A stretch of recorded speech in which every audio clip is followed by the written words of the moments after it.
Disclaimer dulu nih ya teman-teman. Yang pertama, jangan pernah berhutang untuk investasi. Jadi diusahakan itu memang uang kamu gitu. Terus yang kedua, investasi itu bukan buat jadi kaya teman-teman, tapi investasi itu untuk mencapai tujuan keuangan. Contohnya kamu pengen punya rumah, kamu pengen keuangan untuk dana pensiun gitu, atau kamu pengen beli apa gitu kan, semacam kayak kita investasi untuk nabung gitu kan, untuk nabung ingin sesuatu. Jadi kalau kamu berharap bakal banyak dapat keuntungan dari investasi, ya berarti investasinya harus jangka panjang teman-teman.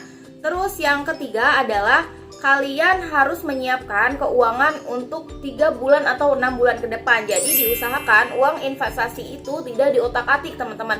Takutnya ketika kalian tidak menyiapkan uang untuk beberapa bulan ke depan, ujung-ujungnya kan akan ditarik lagi kan, buat apa? Karena kita nggak tahu nih, investasi itu kadang turun, kadang naik gitu. Jadi diusahakan itu adalah uang dingin.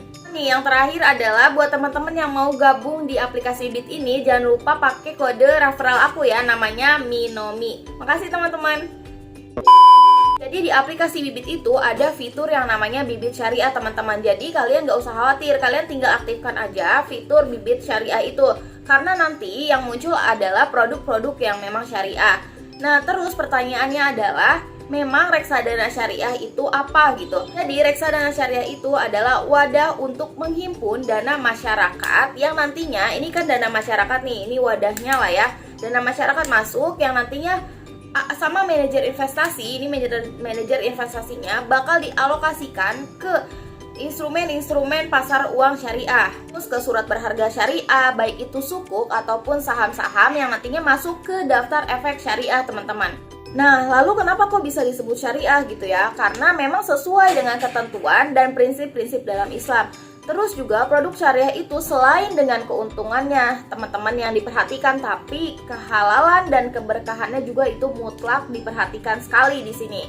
Terus perbedaan reksadana syariah dengan reksadana lainnya itu apa? Yang pertama adalah kita lihat dari pengelolaannya teman-teman. Kalau reksadana syariah itu pengelolaannya sesuai dengan prinsip-prinsip syariah. Yang kedua, hanya bisa berinvestasi di aset-aset yang memang berprinsipkan syariah. Kalau misalnya kita beli saham, ya otomatis saham itu harus memang sudah masuk ke DES atau daftar efek syariah. Nanti aku bahas daftar efek syariah itu apa. Ketiga yaitu proses cleansing. Jadi ada pembersihan dari unsur-unsur yang non halal. Jadi nggak usah khawatir teman-teman, karena reksadana syariah itu ada Dewan Pengawas Syariahnya atau DPS lah ya, dan juga ada akadnya. Akad yang digunakan pastinya akad-akad yang syariah. Terus ada DES. DES itu singkatan dari Daftar Efek Syariah.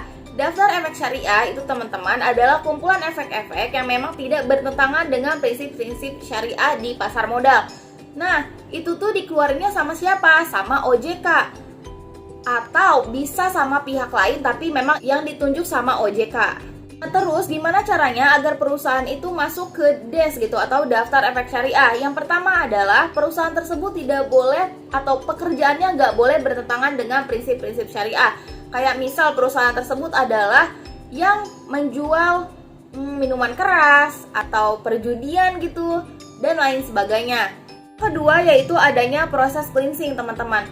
Contoh nih, kita kan naruh uang di bank gitu, terus kita dapat bunga, otomatis itu kan riba. Nah, di sini tugasnya DPS gitu atau Dewan Pengawas Syariah, dana hasil cleansing itu nanti bakal disaring gitu, difilter, nantinya bakal dialokasikan sama Dewan Pengawas Syariah. Yang ketiga, pengelolaan efek syariah itu diawasi sama DPS atau Dewan Pengawas Syariah. Jadinya di sini untuk reksadana syariah nggak cukup harus diawasi sama OJK aja. Makanya kenapa ada DPS. Keempat yaitu jenis akad yang digunakan adalah wakalah dan mudorobah. Jadi wakalah itu teman-teman kayak gini loh. Itu tuh penyerahan kekuasaan dari pemilik ke pengelola. Dalam hal ini berarti dari investor ke manajer investasi. Mudorobah itu penyerahan harta dari pemilik ke pengelola atau manajer investasi, yang mana nantinya untuk masalah keuntungan itu sesuai dengan ketentuan-ketentuan yang sudah disepakati bersama. Nah, jika ada kerugian itu bakal ditanggung sama pemodal atau sohibul mal. Jadi nggak usah ragu lagi ya teman-teman untuk investasi di Bibit. Kalian bisa langsung download aplikasinya di Play Store. tulis aja Bibit. Nah, terus juga untuk kalian yang mau dapat cashback dari Bibit sebesar 25.000, itu kalian bisa masukin kode referral dari aku namanya Minomi. Oke? Nah, mungkin sampai sini aja. Terima kasih kalian udah nonton. Semoga video ini bermanfaat. Jangan lupa klik tombol like, comment, and subscribe. Support untuk 100.000 subscriber ya teman-teman. Komen di bawah. Kita sharing aja menurut kalian aku bikin video apa lagi. Thank you and see you in the next video.